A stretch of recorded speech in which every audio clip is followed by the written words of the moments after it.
1억 정도 자기 돈을 투자해서 실거주하면서 재건축까지 바라본다라면 상승장이 오든 하락장이 오든 실거주하면서 버틸 수 있는 단지라고 보시면 돼요. 아파트 단지 내에 초등학교랑 중학교를 품고 있는 초품화 단지고요. 2030 세대 부분, 특히 신혼부부들이 실거주하면서 수익을 볼 수 있는 물건이라고 보시면 돼요. 주공 4단지가 정밀안전진단 통과를 했어요. 첫 발을 뛴 거죠. 안녕하세요. 여기는 어디죠? 노원역에 왔습니다. 노원역에 나온 이유가 있다고 들었습니다. 네, 오늘 최근에 제가 경제 뉴스를 보다 보니까 영끌족 경매로 와르르 폭망이라는 기사를 보고 있는 도중에 저희 피디님께서 수도권에서 1억 원대 가장 안정적이고 투자할 수 있는 자산이 있는지 좀 문의하시는 바람에 경매 물건을 찾아보니까 1억대 부분에서도 충분히 수익을 낼 수 있는 부분이 있어서 이 노원구 쪽에 한 2개의 아파트 정도가 있어서 한번 나와보도록 하겠습니다. 또 경매 막 단탐에도 이런 걸로 수익을 보고 싶으신 분들도 있지만 1억 가지고 내 집 마련을 하고 싶다, 경매를 통해서, 이런 분들이 있으실 것 같아서 또 1억으로 실거주 가능하고 장기적인 가치도 볼 수 있는 그런 곳을 선택해달라고 말씀을 드렸더니 노원을 선택하셨어요. 1억이라고 얘기를 하길래 처음에 1억 갖고 어디 살아 얘기를 했거든요. 보시다시피 입지도 좋고 향후에 개발 가능성도 있어서 신혼부분이라든지 20대 30대 초반분들은 몸테크라 그러죠. 실거주 하면서 한 5년 정도 버티거나 10년 정도 버티거나 충분히 수익을 안정적으로 낼 수 있는 거기 때문에 노원구를 선택하게 됐어요. 사람이 상당히 많아요. 제가 알던 노원이랑 좀 달라가지고 남편 직장이 노원이었는데 좀 노후화된 데만 봐가지고. 우리가 생각하는 노원구는 기본적으로 아파트 단지촌이라고 보시면 돼요. 생각 없이 막 지어진 게 아니라 서울올림픽 때 기존에 있는 판자촌을 싼 거를 밀어내고 국제사회에서 바라보는 그 안목이라든지 수도권에 너무 안쪽으로만 집중된 거를 베드타운 쪽으로 좀 주거 안정을 깨하기 위해서 새로 지어진 아파트 단지거든요. 그러니까 계획된 단지예요. 이게 보다시피 도로도 이렇게 넓게 8차선으로 되어 있고 뒤에 있는 상가 부분도 계획적으로 있을 때만 있고 복잡하지 않고, 그리고 전체적인 평당가도 서울에 있는 25개 구 중에서 거의 최하죠. 이유가 있나요? 그래서 기본적으로 직주 근접 업무지구에서 떨어져 있긴 해요. 도봉구라든지 그리고 금천구, 구로구와 같게 평당가 2,500만 원 미하로 되어 있는 노원구 중에 하나예요. 그 와중에서도 계획된 도시다 보니까 인구도 한 50만 명 있지만 기반 시설이 잘 되어 있기 때문에 1단지부터 16단지 상계 주공 아파트가 대부분 30년 이상 됐기 때문에 이 아파트만 바뀐다라면 이쪽은 전체적으로 천지 개발한다고 보시면 돼요. 현장 분위기 임장뿐만 아니라 또 경매 물건 나온 거를 또 한번 소개시켜 드리려고 하잖아요. 한번 이동을 해볼까요? 나와 있는 게 상계주공 4단지가 나와 있어서 여기서부터 이제 입지가 왜 좋은지 걸어갈 때 한번 제가 얼마나 걸리는지 한번 시간 한번 재보도록 할게요. 사람 진짜 많네요.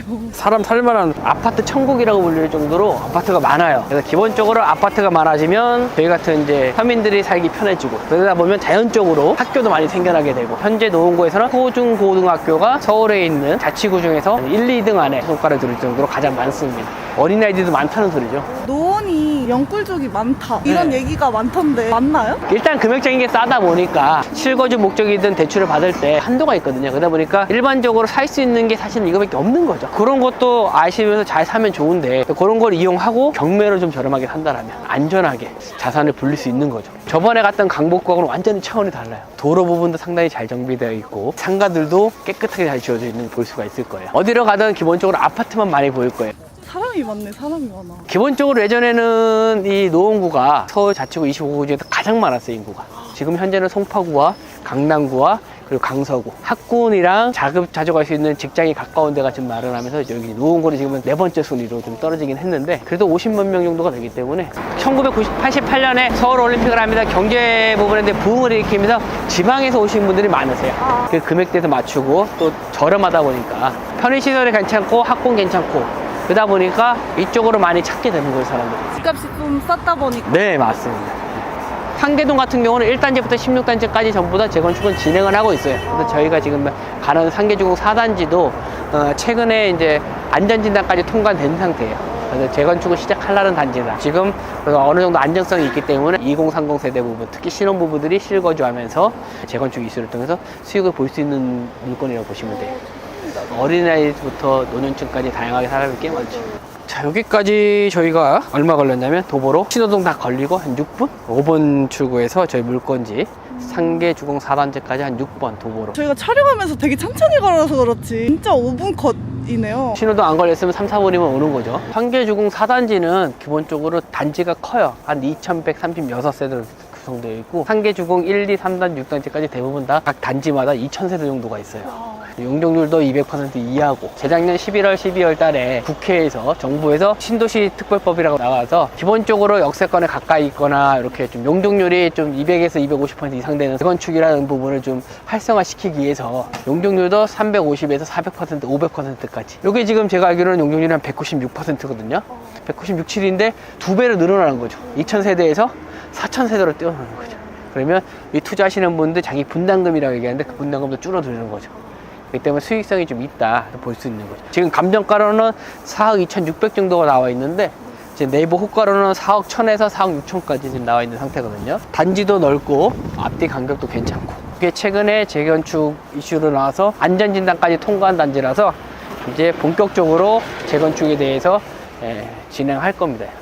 여기 보시면 알겠지만 바로 앞에 초품화도 있고 중학교도 같이 품어 있고. 아, 단지 안에요? 네, 단지 안에 초등학교랑 중학교가 같이 있어요. 네, 여기가 이제 상수초등학교와 신상중학교. 역세권에서 가깝고 5분 컷이고, 초등학교, 중학교 같이 붙어져 있고. 사실은 지금 아파트를 돌아다니다 보면 아이들이 노는 걸 잘 못 봐요. 근데 지금 보시면 아이들이 학교 끝나고 와서 공도 차고 있고 사람이 사는구나라는 걸 많이 느낄 수 있어요. 가볼까요? 중앙냉난방일 때 저 큰 기둥 같은 게 있다고. 네, 1980년대 부분에서는 도시가스 부분이 있는 게 아니고 중앙이기 때문에 그런 타워가 다 세워져 있어요. 아, 확실히 널찍널찍하네요.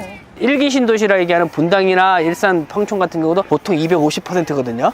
근데 요거는 그 전에 지어서 197%이기 때문에 동간 넓이가 좀 커요. 신도시 특별법을 노원구도 적용해준다 그렇기 때문에 신도시 특별법하고 역세권 시프트까지 들어온다면 한 400%만 준다 그래도 2배로 늘어나는 거죠, 아파트가. 그러면 4,500세대가 되는 거죠. 어마어마한 단지가 되는 거죠. 롯데캐스 주공 4단지가 최근에 정밀안전진단 통과를 했어요. 그래서 이제 첫 발을 띈 거죠. 재건축하겠다. 나름대로 이쪽은 사업성이 있다는 거죠. 롯데건설이 응원한답니다. 제 PD님이 말씀하셨던 것처럼 1억 이하로 투자할 수 있는 물건에서 저희 경매 물건지에 나와 있는데요. 이 물건 같은 경우는 상계주공 4단지로서 노원역의 5번 출구에서 한 5분 거리 안에 들어가 있고, 아파트 단지 내에 초등학교랑 중학교를 품고 있는 초품화 단지고요. 총 세대수가 2,136세대로 상당히 대단지입니다. 최근에 정밀 안전진단까지 통과한 데라서 이제 본격적으로 재건축을 준비하는 단지라고 생각하시면 됩니다. 신혼부부라든지 초년생들이 대출 한 70% 받아가면서 한 3억 정도 받아서 1억 정도 자기 돈을 투자해서 실거주하면서 재건축까지 바라본다라면 충분히 안전하게 상승장이 오든 하락장이 오든 실거주하면서 버틸 수 있는 단지라고 보시면 돼요. 다시 재건축 이슈가 오고 상승장이 들어온다면 충분히 수익까지도 내가 원하는 수익만큼 낼 수 있는 단지이기 때문에 안정성을 갖출 수 있는 단지라고 생각하면 돼요. 이 물건 같은 경우는 지금 감정가가 4억 2,600만 원에 나와 있는데 고층은 4,500만 원까지 네이버에 호가로 나와 있고요. 이 같은 경우는 한 번 더 유찰시킨 다음에 3억대 한 중반 정도 낙찰 받는다면 충분히 경매로 인한 안전 마진도 가지고 가고 있고, 그리고 실거주하면서 재건축 대한 이슈까지도 시간을 통해서 확보를 한다면 충분히 수익을 낼 수 있는 안전한 물건입니다. 작다고 생각할 수 있는데 전용 평수가 13평에서 14평, 거실 하나와 방 2개로 이루어졌기 때문에 신혼부부가 살거나 어린아이가 살고 있는 부분이 딱 맞춤형이라고 보면 될 것 같아요. 그래서 여기가 아시다시피 노원역에서도 5분 거리고, 그리고 걸어서 초등학교, 중학교도 3분 컷이고, 노원구가 가지고 있는 장점이 하나 있잖아요. 대한민국에서 3대 학원가라고 얘기하시는 중계동 학원이 있어요. 그래서 중계동 학원까지 얼마큼 걸리는지 한번 직접 또 한번 가보도록 하겠습니다. 좋습니다. 한번 가보시죠. 대한민국 3대 학원가라는 이제 중계동 은행사거리에 가게 되는데요. 지금도 보시면 이제 애기들 많이 보이죠. 노원구를 오시면서 보시면서 알겠지만 대부분 다 편의시설들이 깨끗하게 돼 있어요. 딱딱딱 정해져 있고. 노원구 쪽은 대부분 다 이렇게 이제 뭐 재건축하려고 다 붙어 있어요. 학원가 근처들은 기본적으로 전세가가 항상 딱 받쳐주기 때문에 하방이 좀 안정적이라고 볼 수 있을 거예요. 엄마들이 사진 않아도 애기들 학교 때문에 전세로 많이 오고 월세로 많이 오기 때문에 이런 장점이 있어요, 하방이. 여기가 그 유명한 은행사거리 학원입니다. 여기가 이제 다 학원이에요, 학원. 그 유명한 은행사거리 학원갑니다. 여기가 다 학원이에요, 쭉. 와. 여기가 대한민국에서 서울에서 3대 학원가라고 할 수 있는 중계동 은행사거리예요. 대치동도 있고 목동도 있고 중계동이 있거든요. 서울의 강북에 있는 사람들은 대부분 학원들, 부모님들이 교육에 열정이신 분들은 다 이쪽 근처에서 학원을 많이 보낸다고 생각하시면 돼요. 초등학생도 아닌 것 같은 애들도 학원 다니고 그러네. 여기 계신 부모님들 교육력이 상당히 강하세요. 신봉산성할 수 있는 건 공부밖에 없다. 그래서 여기 계신 분들은 대부분 자식분들한테 공부를 올인하는 분들 많아요. 그러니까 대치동만큼 열정이 좀 강하신 분들 꽤 많으세요. 학원가가 근처에 있으면 또 부동산에 어떤 영향이 있는지. 특히 지방 같은 경우는 대구 같은 경우나 부산이라든지 대전이라든지 대전 같은 경우는 학원가 근처가 대장 아파트일 가능성이 가장 높고요. 서울은 직지 근접이지만 학원가가 있으면 좋은 게 뭐냐면 전세가 안정적이기 때문에 언제든지 매매 가격의 하방을 안전하게 받쳐줄 수 있는 역할이 되게 돼요. 다른 데보다는 서울이만 50에서 55% 전세가율이 보이지만 여기 같은 경우는 한 60% 이상에서 70%까지 전세가율이 받쳐주기 때문에 안정적이다, 이렇게 좀 볼 수 있을 것 같아요. 저희가 지금 보는 게 한 4억대, 한 3억 중반 정도 낙찰받으면 좋다고 생각했었는데 여기는 대장 아파트는 얼마 정도 나가요? 요거 가까운 건영이라든지 청구 같은 경우는 제가 한 3, 4개월 왔을 때 8억에서 9억 정도. 당연히 비싸요.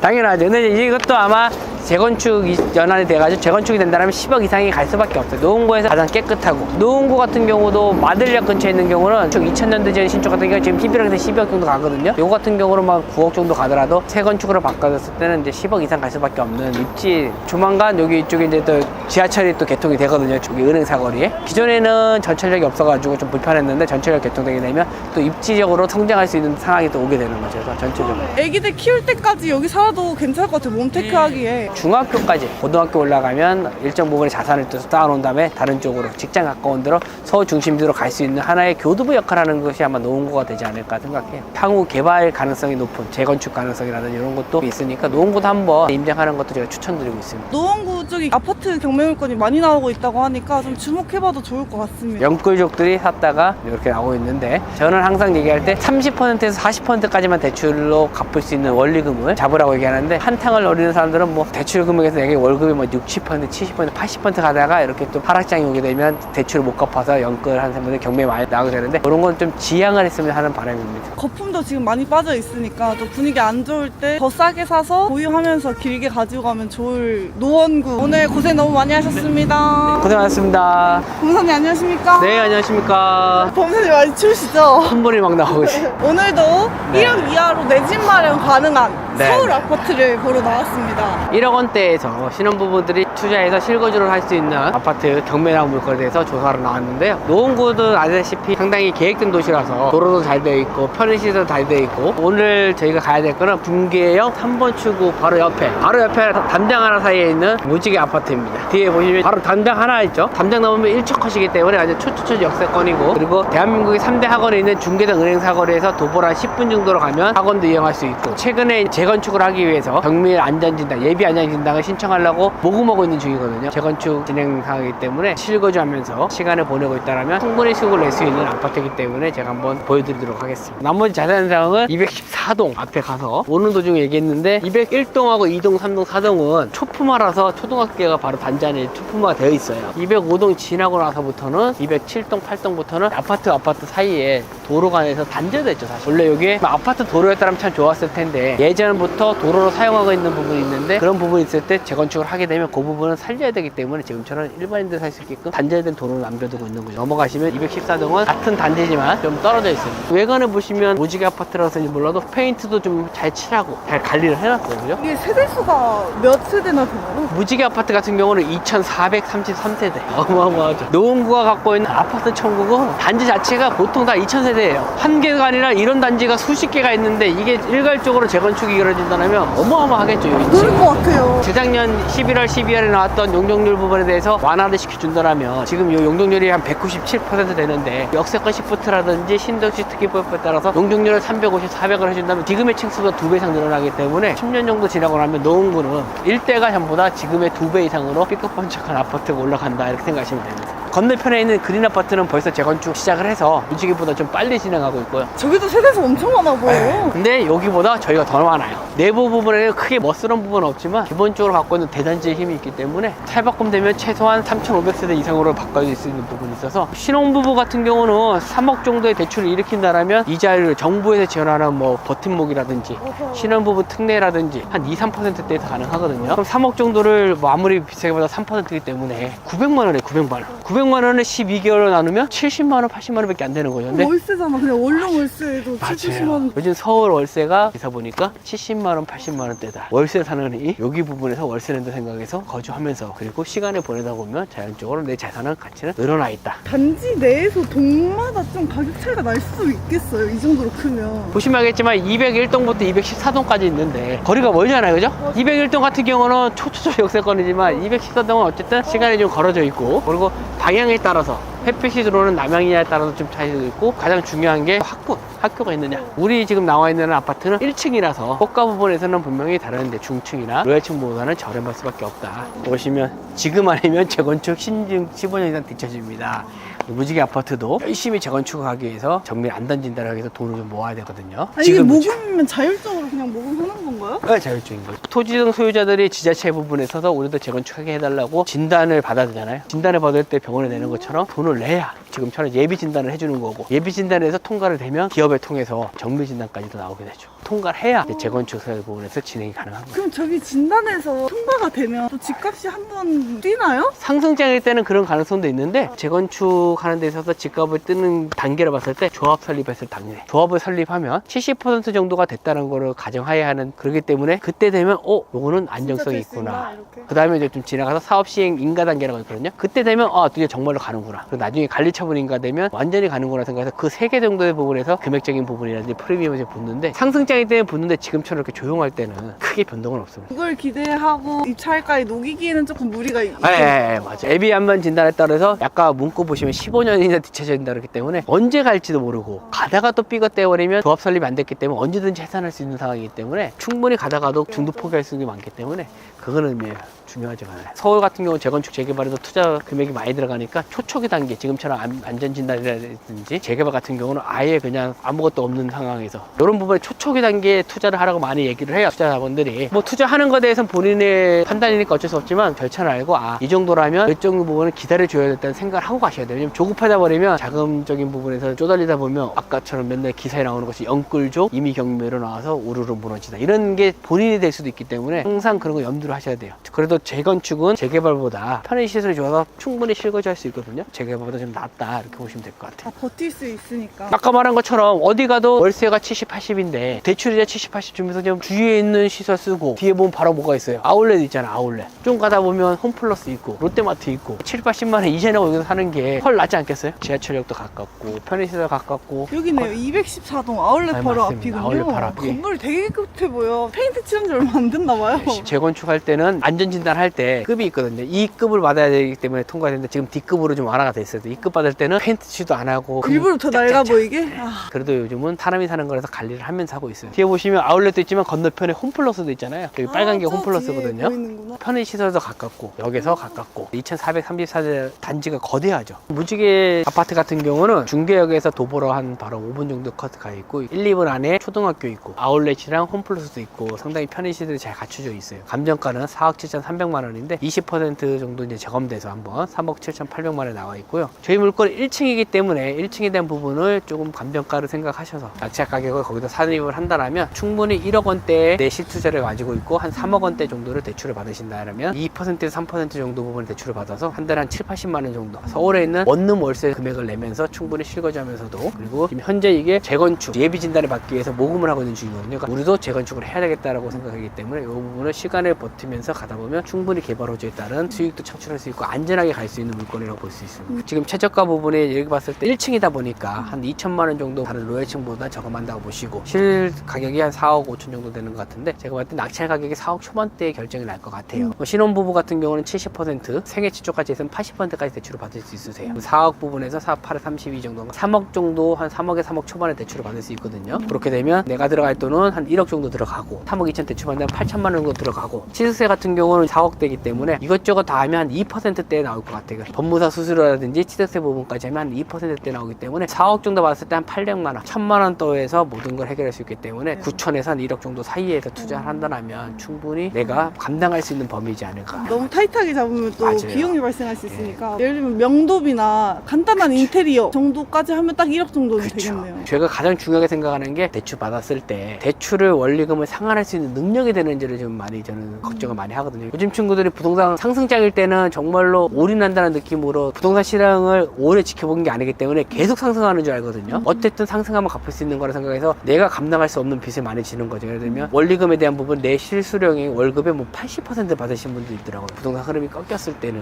그 대출을 못 갚아서 영끌족 이미 경매로 우르르 나온다는 기사에 본인이 될 수 있다는 걸 참조해서 수령하는 실수령에게 30에서 40% 한도 내에서만 대출을 받기를 바래. 원리금 권리금에 대한 부분. 3억을 받았다 그러면 7, 80만 원이면 1년에 거의 900에서 1000만 원이 들어가는 거잖아요. 노원구 중에서 중계동을 선호하는 이유 중에 하나가 뭐냐면 대한민국에서 특히 서울에서 3대 학군 중에 하나죠. 대치동, 목동, 중계동 하나인데 여기서 도보로 10분 이내에 갈 수 있는 거리이기 때문에 역세권 가깝고 편의시설인 옆에 뭐 홈플러스는 가깝고 학원가가 가깝기 때문에 충분히 향후 다시 상승장으로 돌아간다면 흐름을 탈 수 있는 아파트라고 보시면 될 것 같습니다. 이쪽에 아파트가 워낙 많다 보니까 경매가 많이 나오고 있어서 입찰가를 무리하지 않고 여러 번 입찰하는 게 좀 중요한 포인트가 되지 않을까 싶기도 해요. 가장 중요한 건 입지가 좋고 괜찮은 물건은 상승장에서는 잘 안 나와요. 부동산에서 매각을 발생할 수 있기 때문에 하락장이거나 보합장일 때는 입지가 좋고 초역세권 아파트가 하나씩 나오는데 이렇다고 하더라도 너무 무리하게 가지 마셔라. 잘 팔리는 입지가 좋은 것도 좋지만 경매를 하는 이유는 저렴하게 받아야 되기 때문에 남하고 경쟁을 하다 보면 나도 모르게 낙찰 가격이 높아져 버려요. 어쨌든 지금 시장은 서울은 보합장이고 외곽은 하락장이 조금씩 오기 때문에 감당할 수 있는 시간이 항상 필요하거든요. 상승장이 다시 올라오면 충분한 시간이 필요하기 때문에 그 시간에 버틸 수 있는 만큼 내에서만 입찰을 하는 거를 저는 추천드리고 있습니다. 추운 날씨에 임장 나와주셔서 감사하고 1억대에 서울에 내 집 마련할 수 있다는 게 좋은 메시지가 아닐까 싶습니다. 1억이 사실은 큰 돈이거든요. 1억이라는 부분에서는 입지 공부를 항상 해야 되는데 그 모르는 상태에서 넣었다가는 그 돈이 다 묶이게 돼버리고 돈도 돈이지만 시간적인 부분에서도 다 날릴 수 있는 상황이기 때문에 항상 공부를 하시고 충분히 1억 원대도 수익이 날 수 있는 물건들이 있기 때문에 잘 찾아보시고 하시면 꼭 좋은 성과가 있을 거라고 생각합니다. 안녕하십니까? 안녕하세요. 아파트 경매 영상 이거 하나로 끝내기입니다. 첫 번째로 부동산 투자에 이제 관심이 생기기 시작하면 경매라는 것도 한번 들어는 보는 것 같아요. 일반 매수와 다르게 경매란 무엇인지. 어려운 게 아니에요. 경매라는 게 뭐냐면 채권자와 채무자가 있고요. 그 간에 돈 관계가 얽혀 있겠죠. 채무자의 재산을 경매에 집어넣어서 현금화해서 나한테 돈을 갚게 해주세요 라고 법원에 도움을 요청하는 겁니다. 채권자 채무자 간의 돈 정리를 법원이 중재해서 정리를 해준다라고 보시면 될 것 같습니다. 채무자의 부동산으로 경매가 진행이 되고 우리 같은 입찰자가 입찰을 해서 낙찰을 받고 낙찰 대금을 법원에 내면 법원에서 돈을 갖고 있다가 채권자가 한 명일 수도 있지만 여러 명일 수도 있잖아요. 채권자가 여러 명일 때는 권한에 따라서 순서가 달라지기도 하거든요. 순서에 따라서 배당을 해주고 그 배당이 다 끝나면 나머지 권리들은 다 소멸을 시켜주는 것이 경매다라고 보시면 될 것 같습니다. 마지막 말에 포인트가 있는데 배당을 다 받고 나서 못 받은 사람들 또한 권리가 소멸되기 때문에 경매로 낙찰받은 물건은 등기부가 깨끗해진다라고 우리가 얘기를 하곤 합니다. 그런 전체적인 맥락을 보시면 될 것 같고요. 경매 물건은 어디서 보면 되는지 한번 순서대로 같이 볼까요? 좋습니다. 자, 경매 물건을 찾는 곳은 부동산에 방문을 하거나 뭐 이런 게 아니라 인터넷으로 일단 찾는 거예요. 사이트들이 여러 군데가 있습니다. 그 사이트 중에서 무료 사이트도 있고 유료 경매 사이트도 있는데 저는 이 비율을 어떻게 하냐면 유료 경매 사이트는 자동차라고 표현을 하고 무료 경매 사이트 대표적으로 이제 정부기관에서 제공을 하는 대한민국 법원 경매 정보 사이트 여기는 무료거든요. 여기는 저는 자전거라고 표현을 합니다. 남들은 차 타고 가고 있는데 우리가 자전거를 타고 가. 쭉 타가기가 굉장히 어렵겠죠. 웬만하면 돈을 좀 지불해서라도 우리가 경매로 돈을 버는 걸 생각하면 사실 얼마 안 되는 돈이거든요. 한 달에 뭐 6만원, 7만원 정도 되는 돈을 내서 유료 경매지를 보셔라 말씀을 드립니다. 제가 오늘 여러분들께 보여드릴 사이트도 이제 유료 경매 사이트 중에 하나인 스피드 옥션을 볼 거예요. 저희 학원이랑 제휴가 돼 있는 사이트고 이 경매 사이트를 통해서 아파트 물건을 어떻게 찾는지 좀 실제로 보여드릴까 합니다. 자, 스피드 옥션에 들어오시면 이렇게 경매 검색을 누르시면 검색할 수 있는 방법이 한 가지만 있는 건 아니고 여러 가지로 검색하실 수 있습니다. 종합 검색을 눌러보시면 소재지, 지역에 따라서도 우리가 조건을 걸 수가 있고요. 아파트만 체크를 할게요. 그리고 매각길, 경매로 진행되는 날짜로 우리가 필터를 할 수가 있고 내가 당장 이번 주는 스케줄이 안 되면 굳이 이번 주 입찰하는 걸 보지 않아도 되겠죠. 다음 주부터 날짜를 지정해서 필터 걸어가지고 볼 수 있습니다. 그리고 그 외에도 가격, 내가 투자금이 한정돼 있다고 한다면 감정가 기준으로 필터를 하기도 하고요. 경매 결과를 전체가 아니라 진행 중인 물건만 보겠다. 아니면 이미 낙찰이 된 걸 보겠다. 이렇게 필터를 하실 수도 있습니다. 유찰이라는 게 뭐냐면 가격이 떨어진 거, 입찰자가 없어서 가격을 깎아준 거라고 보시면 됩니다. 한 번 유찰된 거보다 두 번 유찰된 거, 세 번 유찰된 게 가격은 더 많이 깎이지만 단점은 유찰이 많이 되면 사람들이 또 많이 본다는 단점이 있습니다. 이런 것들에서 이제 필터를 걸고요. 그 외에도 여기는 이제 지도상으로는 위치가 보이진 않아요. 주소만 나오지. 그래서 지도 검색을 하실 수도 있고 특수 물건이라고 해서 빨간 글씨 깨끗해져서 등기부가 넘어오는 게 아니라 뭔가 없어지지 않는 권리가 있다는 겁니다. 그런 특수 권리에 해당되는 것들을 조건을 걸어서 그 물건만 보실 수도 있습니다. 여러분들이 거주하는 지역 또는 여러분들이 익숙한 지역, 여러분들의 고향, 부모님 댁 아니면 회사 근처 이런 데 기준으로 먼저 살펴보기 시작하거든요. 실제로 처음 교육을 했을 때 첫 주차에도 물건 검색하실 때 낯선 데 보지 마시고 좀 익숙한 동네 먼저 보셔라 라고 말씀을 드립니다. 그래야 경매에 흥미가 생겨요. 저 같은 경우는 이제 경기 남부가 좀 친숙합니다. 뭐 수원 쪽을 한번 본다고 하면 아파트를 한번 본다고 하겠습니다. 제 자본금이 예를 들어서 3천에서 5천만 원이에요. 그러면 10억짜리를 보지 않아도 돼요. 어차피 입찰 못합니다. 5천만 원이라고 하면 최대 4억짜리까지 보시는 걸 추천드리고요. 최소값도 1억 이하 이런 걸 볼 필요는 없어요. 왜냐면 우리가 어쨌든 대출을 받아서 레버리지를 활용할 수 있다면 최대한 좋은 물건을 보시는 게 좋긴 하거든요. 그런 점에서 1억짜리는 너무 저렴합니다. 5천만 원 투자금이 있었을 때. 최소값은 자본금의 한 4배수에서 3배수 정도? 그래서 1억 한 4천 정도로 잡아볼게요. 감정가 1억 4천에서 4억 사이에 있는 거. 근데 제 생각에 수원도 아파트 값이 많이 빠지긴 했지만 이 정도 가격 사이에서는 아파트가 많이 나오진 않을 것 같아요. 그래서 자본금을 조금 늘려서 8천만 원이라고 해보겠습니다. 8배수니까 6억까지는 볼 수 있을 것 같거든요. 그럼 6억짜리까지로 보겠습니다. 추가적으로 이제 유찰 횟수 감정가 100%보다는 한 번 가격이 깎인 거 이상을 보겠습니다. 건물 면적별로도 볼 수 있어요. 저는 요즘 이것도 많이 쓰는 게 교육생분들한테 보유하실 수 있는 분들은 대형 평수를 좀 보라고 말씀드리는데 그런 분들은 여기에 최소값을 86제곱 이상을 쓰시면 돼요. 대형 평수에 포함되는 물건들이 나옵니다. 우리는 그냥 전체로 보겠습니다. 수원에 있는 아파트 중에서 매각기일이 1월 8일부터 4월 사이에 있는 1억 4천에서 6억 사이에 있는 유찰 한 번 이상 된 물건들만 나오게 됩니다. 그랬더니 21개가 나와요. 이렇게 물건 검색을 하는 거예요. 이렇게 보면은 그냥 깨끗한 물건도 있지만 이런 빨간 글씨들이 있거든요. 대학력 있는 임차인, 선순위 임차권, 중복 사건. 근데 중복 사건은 뭐 우리랑 상관없는 빨간 글씨라고 보시면 됩니다. 근데 아파트는 대부분 깨끗한 물건들이 상당히 많아요. 빌라나 오피스텔에 비해서. 아파트를 보시는 분들은 사실 그냥 빨간 글씨 없는 것만 계속 찔러봐도 사실 괜찮아요. 왜냐면 권리 분석이 대부분 깨끗하기 때문에. 만약에 이렇게 대학력 있는 임차인, 선순위 임차권 이런 게 있다면 여러분들이 이 임차인에 대해서 잘 살펴보고 입찰을 하셔야 됩니다. 영상을 보시는 분들은 초보자분들이시기 때문에 안전한 물건을 어떻게 판단하는지, 빨간 글씨가 없다고 안전한 거냐? 그렇지 않습니다. 경매 사이트가 정보가 틀린 경우도 있습니다. 여기에서 틀린 정보로 인해서 우리가 손실을 봐도 사이트에 뭐라고 할 수가 없어요. 구조 자체가 그렇게 돼 있습니다. 우리가 일단 판단을 스스로 할 수 있어야 됩니다. 뭘 보셔야 되냐? 가장 중요한 게 이제 여기 임차인 현황을 보셔야 돼요. 보시면 지금 매각 물건 명세서상 조사된 임차 내역이 없다고 나오죠. 요거를 보고 그냥 넘어가시는 게 아니라 반드시 여기에 나와 있는 매각 물건 명세서를 보셔야 됩니다. 그래서 보시면 여기 임차 내역 없고 비고란에도 아무 글씨 안 써 있다. 이건 그냥 깨끗한 물건입니다. 아마도 집주인이 살고 있을 거예요. 집주인이 살고 있는 경우 또는 임차인이 없는 경우 이런 거는 무조건 안전합니다. 입찰하시면 돼요. 대지권 미등기라든지 여러 가지 빨간 글씨 있는 것들이 있을 수 있거든요. 근데 법적으로 그런 거는 비고란에 기재하게 돼 있어요. 세입자가 있는 것 중에서 어떤 게 위험하고 어떤 게 안전하냐라고 한다면 대항력이 있는 임차인이 살고 있는 물건입니다. 그러니까 대항력이 있다는 건 낙찰자한테 어떤 돈 달라고 할 수 있는 권리가 있는 임차인이라고 생각을 하시면 돼요. 대항력이 있으면 여러 가지를 또 봐야 되거든요. 세금 압류가 있는지 교부 청구된 게 있는지 봐야 되는데 그런 건 이제 배제하고 대항력이 있는 거는 그냥 지킨다고 보시면 되고요. 대항력이 왜 있는지 보면은 우리가 임차인이 있는 것 중에서도 입찰할 수 있는 게 있거든요. 이 사람이 대항력이 있는 이유는 이 전입 날짜가 여기 나와 있는 소멸 기준보다 빠르기 때문입니다. 반대로 얘기하면 이 사람의 전입 날짜가 22년 6월이 아니라 24년 6월이었으면 소멸 기준보다 날짜가 3달 늦죠. 그러면 대항력이 없습니다. 그러면 그 보증금이 얼마든 우리가 떠안지 않기 때문에 그냥 입찰하시면 됩니다. 대항력이 있는 거 말씀드리면 얘기가 너무 길어지기 때문에 결론은 이겁니다. 채무자 점유 또는 임차 내역이 없거나 임차인이 있다면 전입 날짜가 소멸 기준보다 늦다면 입찰하시면 됩니다. 경매는 싸게 받아야 좋은 거잖아요. 맞습니다. 가치 판단, 입찰가를 어떻게 쓰면 좋을지. 일단은 경매라는 거는 현재 가격에서 싸게 받는 거기 때문에 현재 가격이 얼마인지 판단하는 게 가장 중요합니다. 그래서 아파트 같은 경우는 우리가 주로 얘기하는 빌라에 비해서 훨씬 더 현재 가격을 파악하는 게 어렵지 않아요. 현재 가격을 판단하는 데 있어서 영향을 주는 요소가 어떤 게 있냐면 세 가지만 기억하시면 됩니다. 층수, 향, 타입이 있습니다. A타입, B타입, C타입에 따른 선호도가 또 다를 수 있습니다. 선호도는 결국 가격에 반영이 되겠죠. 그래서 층, 향, 타입에 따른 가격 차이가 있기 때문에 이걸 가지고 여러분들이 부동산에 문의를 하셔야 돼요. 제가 한번 볼게요. 실제 매물을 가지고 지금 호매실동의 호매실마을 13단지입니다. 요거를 네이버 부동산으로 보는 거예요. 왜냐면 네이버 부동산이 가장 많은 매물 현황을 볼 수가 있습니다. 엔페이 부동산으로 되어 있습니다. 매물을 눌러서 이 아파트로 체크를 하고 호매실마을로만 검색을 해서 보면은 호매실 13단지가 나오죠. 시세 실거래 같이 띄워놓고 타입이 지금 AH타입, AL타입, C타입, B타입 이렇게 있죠. 면적이 똑같다고 다 같은 가격이 아니니까 반드시 내가 보는 물건이 어떤 타입인지 확인을 해야 돼요. 그걸 보는 방법은 이 전용 면적의 소수점 아래 두 자리 단위를 보시면 됩니다. 우리 물건이 59.68이죠. 지금 59.93이기 때문에 이 타입은 아니에요. AH 타입은 아니고 AL 타입을 보니까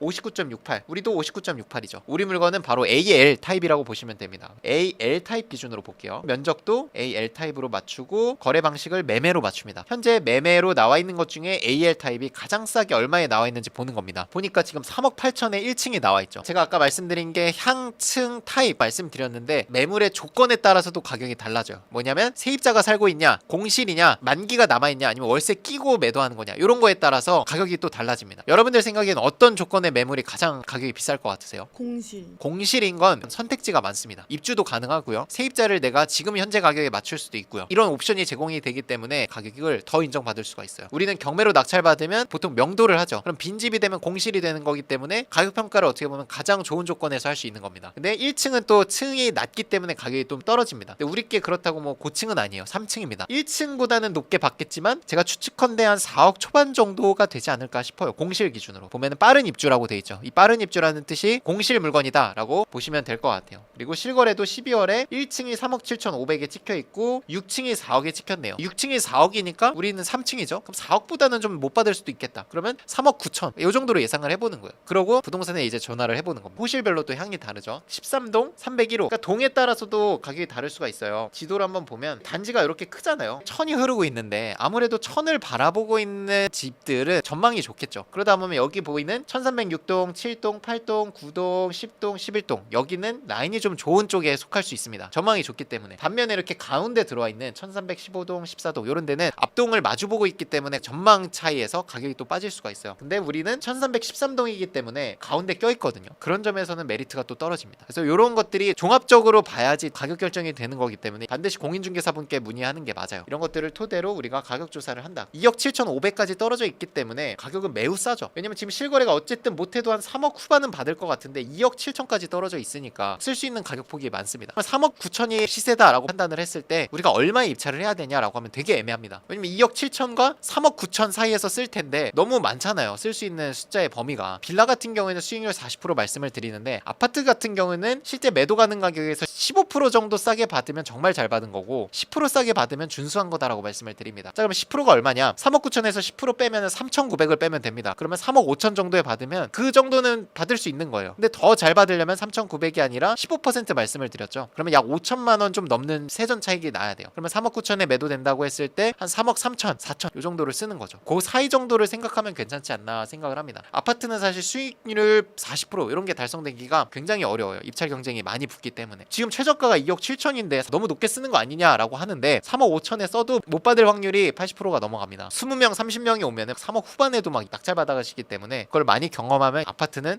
생각보다 싸게 못 받는구나라는 걸 이제 알게 되시죠. 그리고 경매라는 거는 입찰할 때 보증금을 내는데 내가 권리 분석을 잘못하거나 시세 조사를 잘못해서 또는 입찰가를 내가 서류상으로 잘못 써서 낙찰 받았을 때 보증금을 날리는 경우가 있을 수 있습니다. 근데 그 날리는 돈의 단위가 빌라의 적게는 5배 한 10배 정도까지 가요. 보증금의 크기가. 그래서 정말 이제 조심하셔야 됩니다. 특히나 아파트는 초보자분들이 또 많이 입찰하시기 때문에 실수를 많이 합니다. 아파트 같은 경우는 이제 권리 분석에 대한 어려움은 빌라에 비해서 크지 않기 때문에 권리 분석에 대한 실수보다는 시세 조사를 잘못하는 경우가 많이 있습니다. 찍혀있는 실거래 딱 하나 보고 어쩌면 그게 펜트하우스일지도 모르고 어쩌면 그게 가장 좋은 층, 가장 좋은 향 그리고 인테리어까지 완전히 완벽하게 돼 있는 집이어서 높게 된 걸 수도 있는데 그걸 보고 받아가지고 손해를 보고 이런 경우가 있거든요. 잘못해서 낙찰받은 사례를 한번 보면서 설명을 드려볼게요. 이 물건을 보면 인천시 남동구 간석동에 있는 레미안 아파트 물건입니다. 이 물건이 최초에 이제 4억 9백에 감정이 돼서 한번 유찰이 됐을 때 이제 32명이 들어왔습니다. 32명 중에 1등 하신 분이 4억 9,200을 쓰셨어요. 감정가의 120% 가격을 쓰셨습니다. 그리고 2등 가격이 4억 2천이에요. 이건 좀 이상하죠. 32명이나 들어왔는데 2등과 차이가 7천만 원이 난다는 건 이건 가격을 잘못 쓴 겁니다. 시세 조사를 잘못해서 입찰을 했고 결국 잔금 미납을 하셨죠. 요 당시 시세를 한번 볼까요? 24년 7월이죠. 그러니까 실거래가 요 당시에는 4억 3천 정도 선에 찍혀 있는데 이분은 지금 얼마를 받았죠? 4억 9천에 낙찰을 받은 거죠. 시세 조사를 잘못했거나 9라는 숫자를 잘못 쓰신 걸 수도 있을 것 같습니다. 가격 쓸 때 우리가 손으로 쓰게 돼 있거든요. 개인으로 입찰할 때는 정말 조심하셔야 되고 두 번째는 시세 조사 정말 잘 하셔야 됩니다. 보증금이 무려 2,860만 원인데 그걸 포기하고 당연하죠. 시세보다 5천만 원 이상을 비싸게 받았으니까 2천만 원 포기하는 게 나은 거죠. 그 당시 의사결정으로는. 그 다음에 받은 걸 보면 4억 2천 선에 낙찰을 받았죠. 10월부터는 이제 4억 5천에 꾸준히 찍히고 있네요. 그러면 4억 2천에 받은 게 10%까지도 달성이 안 됩니다. 2억 8천이 최저가지만 결국 받아가는 건 4억 2천이라는 겁니다. 쉽지 않습니다. 아파트가 이렇게 경쟁이 많기 때문에 미래 가치를 보고 거의 시세에 붙여서 쓰는 경우가 많기 때문에 우리 투자자들이 입찰해서 낙찰받기가 정말 쉽지 않습니다. 그래서 제가 빌라를 하는 거예요. 빌라 중심으로 정규 강의를 하고 계시잖아요. 네. 정규 강의를 한번 소개해 주시면 좋을 것 네, 같습니다. 빌라를 중심으로 교육을 하는 거는 빌라를 배웠을 때는 빌라뿐만 아니라 아파트도 같이 할 수 있기 때문입니다. 빌라 하시던 분들은 아파트가 너무 쉬워요. 사실 입찰하시는 거는 아파트도 입찰하셔도 되고 빌라를 입찰하셔도 되는 겁니다. 그리고 오피스텔도 마찬가지고 아파트 경매를 배우신 분들은 빌라, 오피스텔 절대 입찰 못해요. 가격 조사가 너무 어렵거든요. 실거래 봐서 안 나와요. 가격이 실거래가 안 나와 있는데 가격 판단을 어떻게 하냐, 이런 것들에 대한 게 이제 어려운 건데, 그걸 이제 저희 정규 교육 과정에서 충분히 해결을 해드리고 있죠. 그리고 그걸 또 미션으로 제공해서 숙달할 수 있도록 제가 만들어 드리고 있습니다. 정규 강의를 한번 살펴보면 6주 과정으로 이루어져 있고 1월 11일부터 2월 15일까지 진행이 되고 1시부터 3시까지 제공하는 서비스를 좀 요약해 드리자면, 강의가 끝나고 나서도 언제든지 1대1로 저한테 이메일 상담을 받을 수 있는 장점, 그리고 두 번째는 저희 졸업생들 방 한 600명 정도가 지금 모여 계세요. 근데 이 600명이 경장인 교육을 들으신 분들만 600명이 모여 있다는 게 사실 대단한 이제 부가가치가 있는 거거든요. 많은 질문들 그리고 경매하면서 생기는 의구심들을 단톡방에서 정말 많이 해결을 하고 있습니다. 우리 졸업생만 있는 게 아니라 인테리어 사장님, 법무사님, 세무사님까지 있어서 웬만한 이제 법적 자문이라든지 명도할 때 문제되는 것들에 대해서 경험이 많으신 선배님들 포함해서 법무사님 중심으로 소통을 하고 있으니까 충분히 여러분들이 안정적으로 경매에 임하실 수 있도록 저희가 만들어 드리고 있습니다. 여러분들이 경매하면서 필요한 어떤 서비스들, 법률 서비스, 그리고 명도 서비스, 인테리어 서비스, 대출 상담, 그리고 세무 상담까지 모든 서비스들이 다 연계가 돼 있기 때문에 여러분들은 그냥 가격 조사해서 입찰하고 낙찰만 잘 받아오시면 저희가 그 다음 단계들은 물론 유료 서비스긴 하지만 내가 맡길 수 있는 데가 있는 상태에서 입찰하는 건 정말 무게감이 다르거든요. 그런 것들을 충분히 만들어 드리고 있다라는 거. 낙찰을 꾸준히 받으시는 분들은 또 나중에 특강이라든지 아니면 세미나 같은데 저희가 초청을 드려서 강사로서의 역량을 키울 수 있는 것들을 또 만들어 드릴 수도 있을 것 같습니다. 오늘도 고생 많으셨습니다. 고생했습니다.